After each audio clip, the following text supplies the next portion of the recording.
Hello hi 2024 മോട്ടോവേഴ്സിൽ Royal Enfield unveil ചെയ്ത ഒരു പുതിയ മോഡലാണ് സ്ക്രാം 440.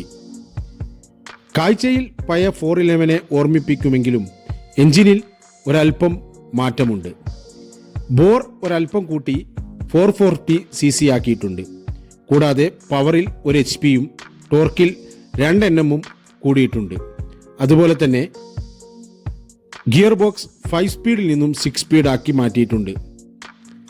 മീറ്റർ കൺസോളും മറ്റു വിഷ്വൽ ആസ്പെക്ട്സും പഴയ 411 അങ്ങനെ എടുത്തു വെച്ച രീതിയിലാണ്. പഴയ ഹിമാലയൻ 411 ആ ടോർക്കി എഞ്ചിൻ മിസ് ചെയ്യുന്നവർക്ക് നല്ല ഒരു ഓപ്ഷനാണ് പുതിയ സ്ക്രാം 440. സ്ക്രാം 440ക്ക് പുതിയ കളർ സ്കീമുകളും റോയൽ എൻഫീൽഡ് നൽകിയിട്ടുണ്ട്. 2025 ജനുവരി ആദ്യവാരം തന്നെ സ്ക്രാം 440 ഷോറൂമുകളിൽ എത്തിത്തുടങ്ങുമെന്ന് നമുക്ക് പ്രതീക്ഷിക്കാം.